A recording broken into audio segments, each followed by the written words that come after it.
Hey guys, I'm Michael McAllister, editor at DC Comics. I'm here with Josh Trujillo, writer of Aquaman Yo-Ho, Hold On to Your Hook.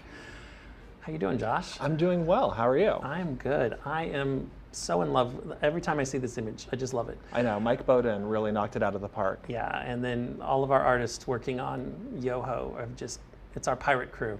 Yeah, Just doing such absolutely. a Our great little deal. fish tank. So we've got some questions here from the Discord, and I'll throw you a soft one first. Great. And, how did you get introduced to the DCU?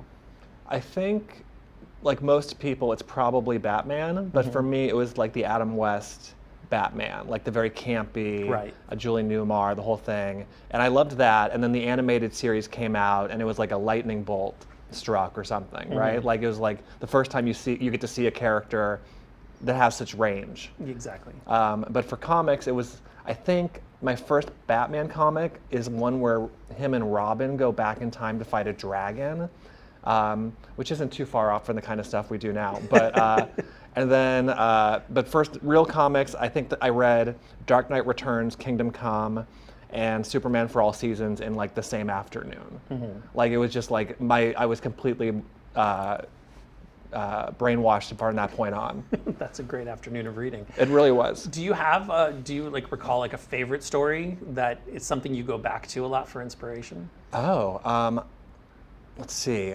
I've been reading 52 a lot. That's kind of maybe more recent, but like anything kind of leading up from Countdown to Infinite Crisis through Infinite Crisis and then to 52, I think that was like the golden event that all events should aspire to be, right? Yeah, that was like it was pretty just amazing. every twist and turn, and it felt like all corners of the universe were really getting utilized well.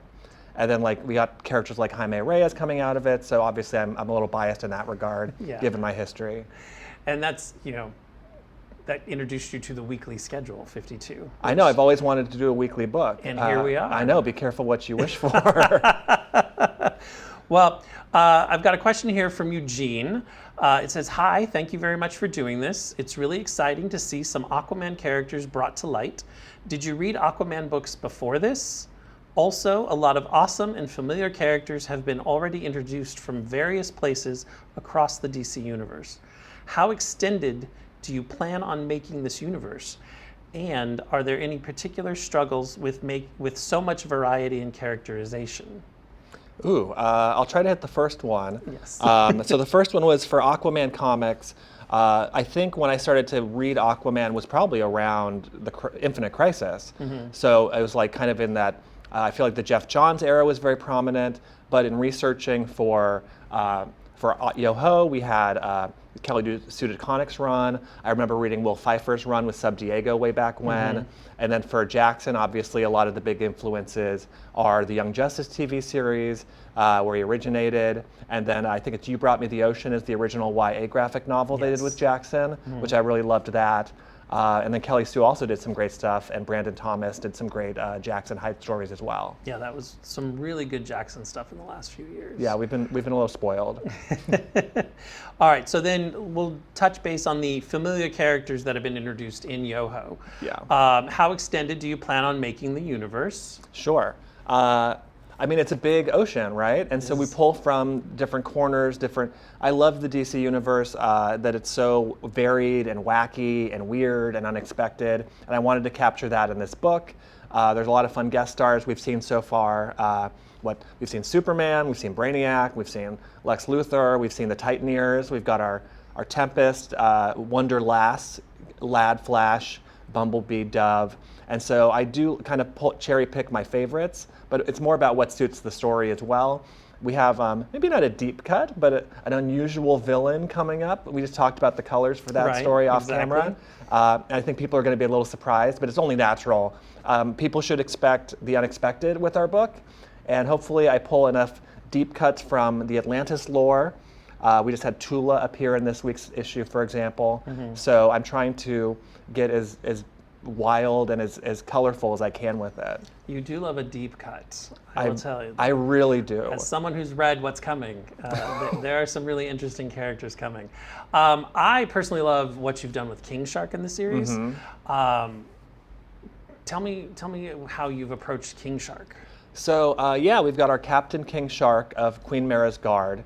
He's a little more of, I guess he's prim and proper. This is our king shark, right? He's a man of duty. He's a man of stature. He is very fancy in some ways, and so I thought it'd be a fun departure from kind of like the ragged, the cutthroat king shark. And our king shark is still a little cutthroat in some ways as well. But I liked the idea of turning it on its head, and he's such a great example of finding something we're very familiar with in the DC universe, and what does that look like when kind of put through this pirate filter, right?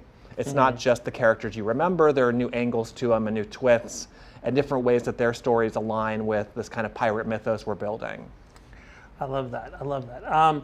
So continuing Eugene's question is, are there any particular struggles with so much variety in characterization, and what made you to decide so many different characters instead of staying limited with Atlanteans? Ooh, that's fair. I think the interesting thing for me was finding a voice for R. Jackson and putting him against the characters that complement him or challenge him in some ways.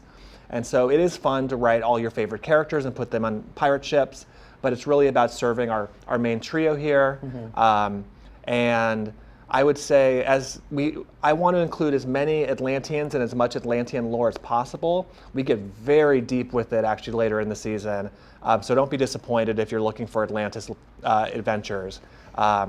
But yeah, I think it's about having it a little bit of both ways. Jackson is as much of the sea as he is of the superhero world, and I wanted to kind of celebrate that. Very much like how the DCU is a very large universe. The DC Yes. is a big ocean. Our DEESEA. Exactly. You've got plenty to play with. All right. So now we've got a question from Cybernex 007. Working on Aquaman, are there any sea shanties that you enjoy listening to, or any music you enjoy while writing that you relate to Jackson, Hiwea, Dolphin, or any of the other great characters that appear? I'm a little weird in when I write. I can't write to English language music. Okay. Because the words will go in my ear and go directly onto the page. Oh, that's interesting. So I have to listen to international music. So I'm listening to a lot of K-pop because of K-pop Demon Hunters. I was listening to like whale sound white noise at one point because I was like, what could I? Because the sea shanties were a little too lyrical for me, and I was like, I want something that's kind of has the mood. Pirates of the Caribbean soundtracks, maybe like Aquaman soundtracks from the movies. So it's a lot of instrumental. It's a lot of international, and I think the best sea shanties are the ones we create for ourselves. That K-pop Demon Hunter is a perfect mix for this. Yeah. You know, because when we talk about this, you know, that elevator pitch of, Waterworld meets Pirates of the Caribbean meets One Piece. It so fits in with all of that. So Cybernex 007, great question. Yeah, thank you. Okay, and then our next question is from Eugene. What was behind the decision to have Dolphin communicate normally with speech when she's previously portrayed as a mute or a few words? Sure. So our Dolphin is a little talkier than she traditionally presented. And for me, it was about finding a way to give her strong characterization in a limited amount of time. Because these books are digital and they're webcomic format, they're a little smaller than maybe a traditional comic book. Right. I wanted to make sure that we understood where Dolphin was coming from, because her arc is really about her transformation, her unwilling transformation into kind of her ichthyoid form that we touch on later as the series progresses. So I wouldn't say expect her to be always so talky, but I really think it was important to, at least up front, give her a point of view that the reader could really understand. You've created such a strong female character with Dolphin, and that combined with Nikki's and Andrew's and Bradley's art, she just is portrayed so well. The physicality of what she does in your script, the way the dialogue comes across, I think you've really just hit the head of a really great female character on this. Well, thank you. I think Dolphin's always been a great character. It's interesting she didn't come from the Atlantis world. She kind of got swept up into it over time. That was a Peter David thing. Yeah. So thank you for that, Peter David. Thank you for so much. Thank you for the hook. But with Dolphin in particular, I just loved the character. I loved the visual, and I loved kind of this wrinkle. I think it was Abnett Lanning who kind of first came up with her kind of duality. And I like the idea that the woman who looks like she's going to get captured by the creature from the Black Lagoon is actually the creature from the Black Lagoon. Exactly. That's great. That's a great analogy. Okay, our next question is from Cat91. Who's your favorite Aquaman character to write and why? Oh, well, I love Jackson. Our Jackson is a little different than maybe the Calderon you would know from Young Justice. Ours is a little more headstrong. He runs into adventure. He's a little less methodical and planning. And I like to bounce that off of Arhawea, who's very much like the straight edge, like he always has to have a plan and an idea. But Jackson is so charismatic, he's so compelling that he's going to drag in the group to do whatever he wants anyways, and they're going to be happy to do it for the most part when they're not pulling their hair out. So Jackson's a big fave of mine. I love writing King Shark. I love pulling out my thesaurus and finding fancier ways to say a word or two. Yes. And I love Mara, actually. Our Mara is, I think, really distinct from maybe some other presentations of the character. And I like giving her this level of gravitas and also this tragedy because Arthur is not in our book. Or is he? He might be. Yeah, he might be. Somewhere. Keep reading. I was going to say, Mira, there's a regality to her. It's beautiful. And the way Bradley first designed her is very stunning. Yeah, absolutely. I was just reviewing episode 15, I think, and Nikki, the way Nikki drew her as well. Oh, absolutely. And just like we owe so much to the designs of the book and the strong presentation of the characters, and like so much story is put into these character designs, and it's really about finding a way to tell it in text as much as we're telling it visually, right? It's like we're pulling from these strong ideas and these strong designs. It's like, how much do we show our hand now versus later in the season? Right. A lot of tricks waiting up our sleeve, hopefully. Let's take a minute and talk about our artists. Yeah. Because I know you collaborate very deeply with them. You want to talk about your process? Sure. So I work very closely with my artists. Hopefully they like that. They haven't told me otherwise, but our A artist is Nikki Alapi, who's an Italian artist, and really just knocks it out of the park every single time. He has such a great eye for visuals and action, and I think he gets that kind of like that webcomic. He's able to tell a lot of characterization through action. And I think that's his greatest strength, is keeping things kinetic and fresh. And you're always wanting to scroll down and see what the next move's going to be. And then Andrew Drillin does most of our designs and does so many great stories. Andrew did our recent Superman story where we went to Metropolis Island.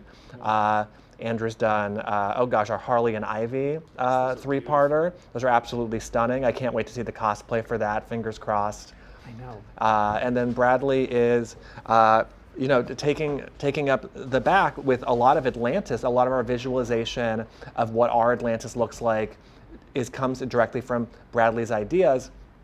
And also, when I do a chapter with an artist, typically I'll sit down and do a video call or a phone call or just a long email about that back and forth, just to get a better idea of where their head is at, what do they want to draw, what excites them about this concept. And then for me, like, how can we tell my story best visually? And so we do a little bit of back and forth, and it helps that I am close enough with the three of them. I can just drop them a quick message on Discord or even a text message and just be like, oh, what if it looked more like this? And I think that spirit of collaboration is really well suited us well for doing a weekly book, because we just have to have that immediate communication and that brevity, that trust, really. Right, and it's paying off well. I think the book is gorgeous. And and you have to run the whole thing. I can't imagine. I get so many emails. You probably get 3 times as many for this book. It's a blast. My favorite part of the day is opening emails at the beginning of the day, and I have art from an artist. That's my favorite part of the day. While we're talking about process, how do you like working in the vertical scroll format that DC Go is in? It's a real challenge at times, but it's like a good challenge, because we have a couple tricks in traditional comics, right? You get turn page reveals, and you go, what? And then you get double page spreads or splash pages, and you don't get any of those really in a scrolling comic. But what you do have is kind of depth and finding different ways to draw the eye downward is really interesting for me. And it's like, whether it be a simple scroll down the ocean to see Atlantis, which we have a really majestic shot in, I think, issue 7. Episode 7, Yeah, of establishing Atlantis, or an overhead shot that kind of shows all the action happening. So there are a lot of really clever tricks, and I owe so much to what I would say Nikki came into this with the strongest webcomics background, and I think didn't miss a beat in translating that style for the format. And it's been really interesting to see Andrew and Bradley kind of evolve and learn the tricks of the trade as they go forward. Because there's no time to study. You have to learn on the job. Right, exactly. Andrew did a great entry into that in episode 4, where he had Harley jump out of the crow's nest. Oh, and yeah. you followed the scene down till she was on the deck. And like you said, Bradley's introduction to Atlantis, it just going deep, deep, deep, deep, deep. The team and you are really using the format, and you're using the storytelling to convey in this format. It's the best possible way. No, I think the book is stronger for being in the digital format than if had we done the book as like a mini series or something for print. Exactly. Yeah. Okay, back to the questions. Sure. All right, this one contains spoilers for those of you who haven't read this week's episode.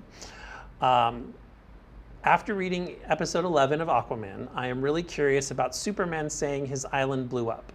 Does this imply that the entire DC universe is connected by oceans instead of space? Instead of flying through the depths of space, does Brainiac sail the large ocean? Thank you for doing this Q&A and of all the creativity you put into your work. Oh, well, thank you for that question.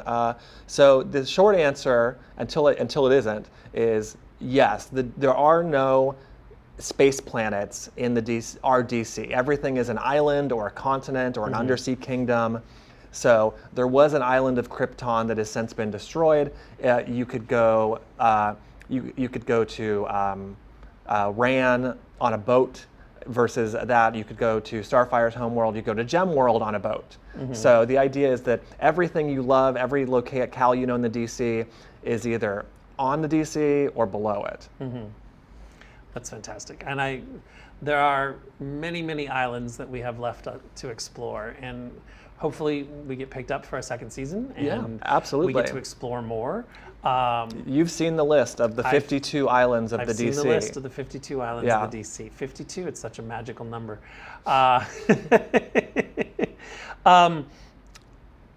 So would you like to tease a little bit of what's coming up? Yeah, let's see. So we are in the middle of our Return to Atlantis arc. So our heroes, Jackson, Huea, and Dolphin, are confronted with a very classic Justice League villain at the end of this week's episode, and we're going to see the fallout of that next week. And then immediately following that story, I believe we're dealing with a familiar sea-dwelling heroine creature. Both, a little bit of both, and a battle in the DC and also in the psychic realm. That's really exciting for me. I think we take a brief pause after that, but then we immediately jump back into wild zaniness. A villain, I think we were talking about this before, a villain you might not normally expect to see cross paths with Aquaman, but it makes too much sense in the pirate setting. We had to do it. Exactly. We're going to see the return of the Titaneers coming later in the season. And I'm writing the big finale basically this weekend. So a lot of things are coming up. It's a big, big season. We've got a lot coming up, and it's very excited for the fans to read it.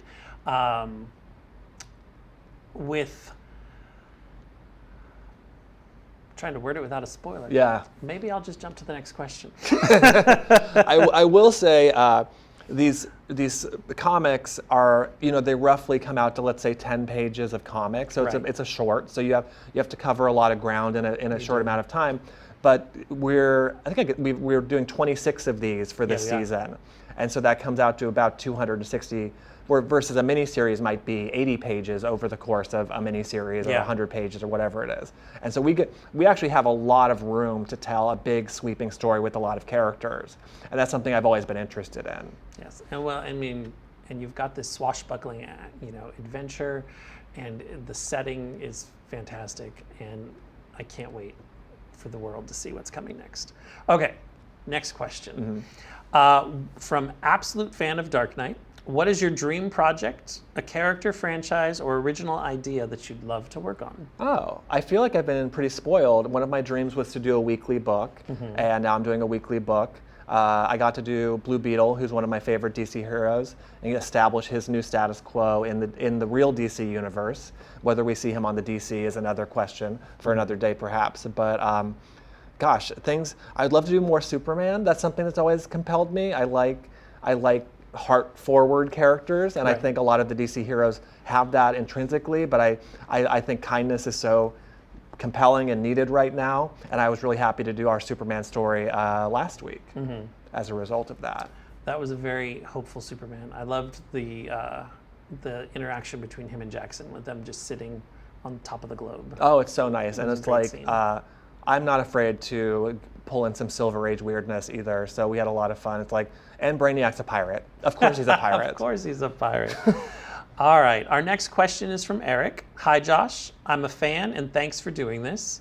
How do you balance telling fun, action-packed superhero stories while also weaving in themes of identity, history, and community without it ever feeling forced? Oh, thank you for that question. Thank you.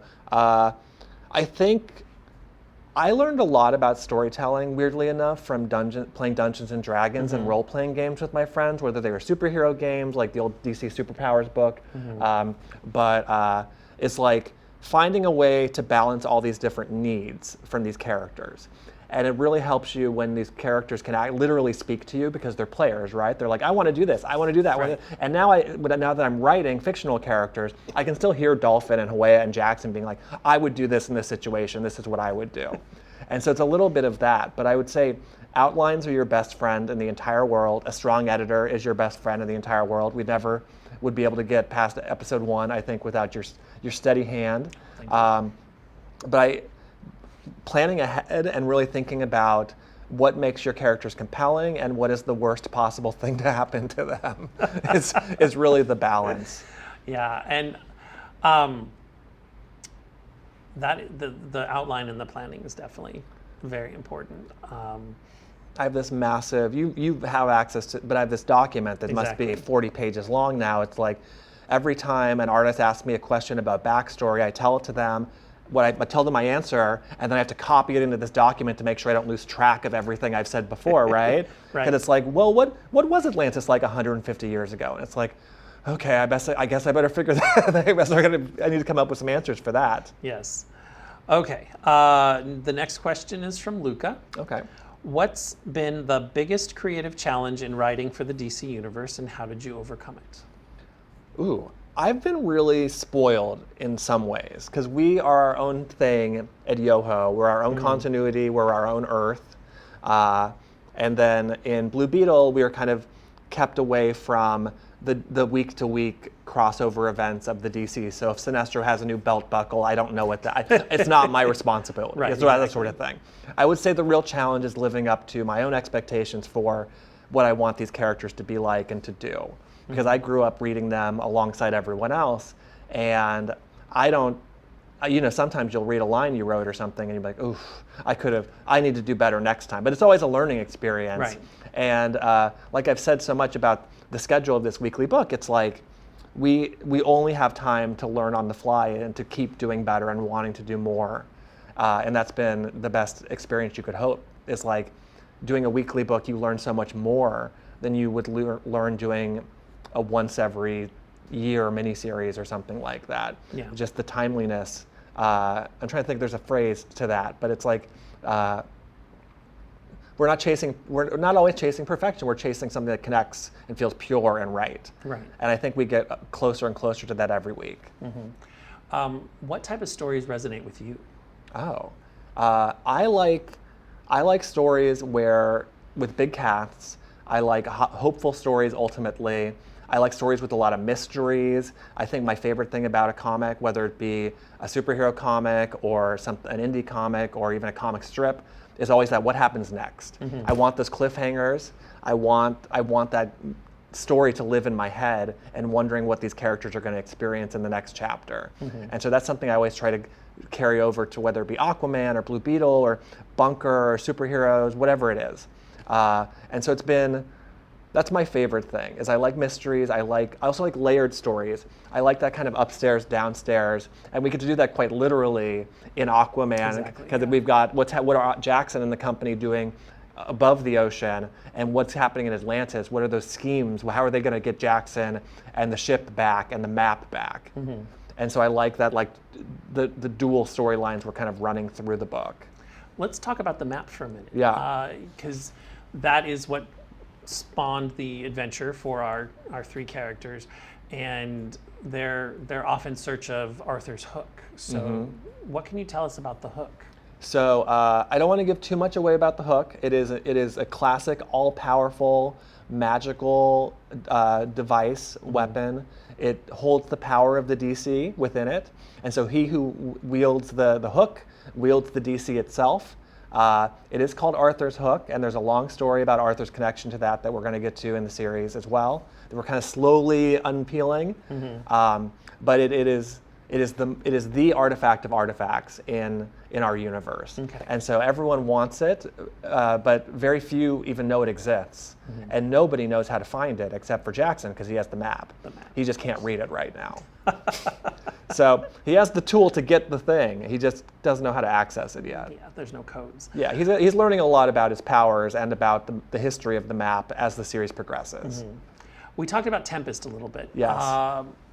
Can you tell us a little more about how he fits in and what your thoughts are on the character and his relationship with Jackson? Yeah, I love Tempest. I was reading the Phil Jimenez Tempest run years ago, just falling in love with that art and those covers. Our Garth is he's a little stoic, he's a little sturdy. He's been through some things that were kind of we're revealing as the series goes forward. He's Arthur's former protege. He's an exile to Atlantis. He's a powerful sorcerer in his own right, and he's the only one who is really who has ever accessed and been able to read the map before. I think you compared him. He's a little bit of our Qui-Gon Jinn to Jackson's Obi-Wan or Anakin, right? Exactly. And so it's interesting finding Tempest's story happening alongside Jackson, because there's a lot of tragedy to Tempest's attempt to get the map, get the hook previously. And we're going to reveal all that over the course of the story. And of course, he has long-standing history with a lot of DC characters that we know, like Mira or Volko or Tula appears this week. There's some stuff going on that is in the background between those two that we're going to hopefully reveal. So I just love his visuals. Andrew did an incredible design for Tempest. Yes. That really has these floating water bubbles, very water-bendery kind of ways, and just he feels like he has the power and he has the gravitas I think the character's always had. Yeah. But we get to really celebrate that. It's Tempest is always one of my favorite characters, so that's why I was glad that you elevated him in the story in such a way that I can't wait to see what comes No, and I next. appreciate you tapping me on the shoulder every so often and being like, what's Tempest doing right now? And you're like, that is important to get to too. I would say, we have our three leads, Jackson, Hawea, Dolphin, and then beyond that's probably King Shark and Tempest are the next major characters in the book. Right. So we've touched on Dolphin, we've touched on Jackson. Talk a little about Hawea. Yeah, so our Hawea is a thinker. He's a kind soul. He's madly in love with Jackson, and no one frustrates Hawea more than Jackson. And so they have that kind of Hawea's the steady hand, the sensible one. Jackson is the brash, the quick, the thoughtless actions, I guess, the adventurer. And so they're kind of bouncing off of each other. Jackson, in stealing this map and the ship, has really it's created some conflict between his relationship with Hawea and Dolphin to a degree. Right. Because if it were up to Hawea, they never would have gotten into this mess in the first place. So it's really about, for Hawea, how can you be there for someone despite the situation they've put you into, right? And Hawea and Jackson's relationship coming up in the next couple of weeks will get a little more tense. But that's the fun of a romance. It runs hot and cold. Exactly. I love Hawea, and something that we do that has not appeared in the mainline continuity is we give Hawea what's called his Sea Hammer armor. Yes. And so he has an ancient Zebellian, basically battle suit that he uses for combat. It kind of looks like a hammerhead shark. And so that's something we really love introducing to the mythos because it lets Hueya get in on the action in a way that he just simply doesn't do in the mainline continuity right now. He got a big upgrade. Yeah.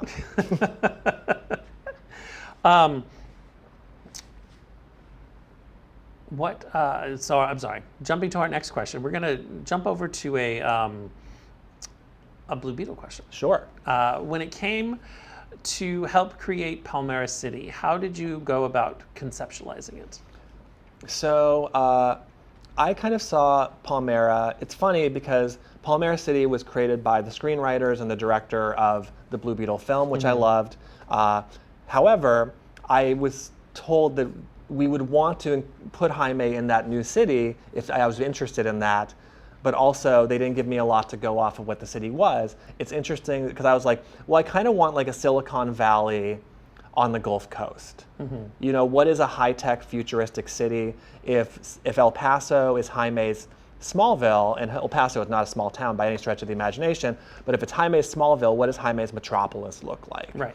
And so for me, it was a colorful, eclectic, diverse city with a lot of flair, a lot of flavor, but also there's this kind of dichotomy between the classic culture of the city itself, but this new tech represented by Cord Industries. And this all came up alongside the movie. I didn't realize how close we hit the target in terms of being like how the city's portrayed in the film. I think there was something to Jaime's story that really demanded a city like this, that really represented the struggles that Jaime's dealing with, being torn between two worlds, and also just what a lot of major cities are struggling with right now, is how do you grow while honoring what came before? Right. Well, and it's also great that you were able to create another new city for DC Comics. Yeah. And because we've got Coast City, we've got Star City, all the varieties that our various heroes live in, and you've been able to create Palmera, and it feels very lived in. Yeah, I love Palmera. I hope to return to it. I hope other characters return to it. We got a beeping. I don't know if that's time for us, but we'll toss a question to you. Sure. What is your dream project for DC Comics? Oh gosh, like I said, I feel like I'm doing it, but Superman would be high on my list. I would love to do a team book, like a teen book even. Teen Titans, would be great, or Young Justice in particular, featuring those characters. I've already done Jaime and Jackson, so I feel like it's a soft audition. But you've also done one other. I mean, there's plenty of others coming up. Well, no. You've done Bunker. Oh, and Bunker, of course. So, I mean, I would love to do more with Bunker as well. It's interesting to, as you know, I love a deep cut, so my instincts pull me to the who's who and the C-lister or below sometimes. But I'm ready. I'm ready for Superman. I'm ready for the big guns. I just want to bring in some small characters as well. Celebrate that. It would be great on Superman. I hope so. We did it last week for sure. Yes, it was great. All right, I think we've covered just about all the questions for today. Let me throw out, because I don't know how much more time we have. Sure. So let's talk more about Jackson, and how do you see Jackson as we're proceeding? Will he get more comfortable with the title of Aquaman, or because right now he's like, don't call me Aquaman. Yeah, in this world, the title of Aquaman holds a lot of weight to it. Arthur was the DC's Aquaman for a long amount of time, and he has since kind of disappeared, shall we say. He's no longer in the picture, and now Jackson is here.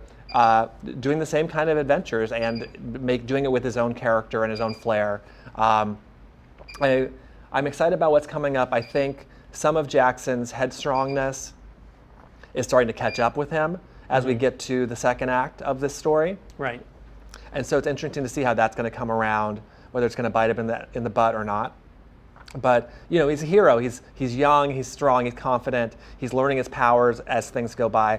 I feel like in the Superman story, we saw Jackson utilize his powers in a way he hadn't yet before. Right. There's going to be a lot more of that, and we're also going to see some new wrinkles, I think, to how his powers are traditionally portrayed. And then beyond that, Dolphin has a fun adventure dealing with some of my very favorite characters in the DC universe, and so we'll get to deal with that coming up soon, and then Huey is just going to try to keep Jackson from ruining it all. But I love this trio. I think they have a really great dynamic between the three of them, and it's such a treat to write any of them, let alone write them all together.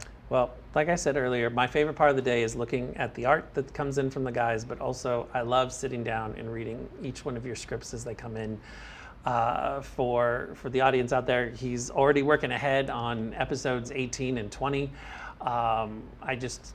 What I read with episode 18, I cannot wait to see Nikki draw. Oh, it's gonna be so good. Nikki has a fight scene coming up that is, I think, the best thing Nikki's drawn yet. Yeah. And that's a real thrill. It means a lot. It's going to be great. Well, Josh, thank you so much for joining us today. No, thank you. I want to thank everyone out there at the Discord for joining us. Please keep reading Aquaman Yoho, Hold On to Your Hook. And we cannot forget, this Friday, September 19th, is Talk Like a Pirate Day. So tell your friends, go spend some time reading Aquaman Yoho, Hold On to Your Hook. Yeah, thank you for supporting the book, guys. And you can send it to your friends. You can read it for free on DC Go, or you can read it on the DC Universe Infinite app like I do. And tell us in the Discord, what characters from the DCU do you want to see in the DC? Which characters that you've seen so far would you like to see more of? Personally, I want to see more of the Titaneers, because not only are they cool characters, but they've got amazing designs. They really do, and it's hard to cherry pick your favorite Titans characters when you get to use all of them. Exactly. That's the thing. It's an embarrassment of riches. Yeah. But anyway, thank you everyone for joining us. Have a great afternoon.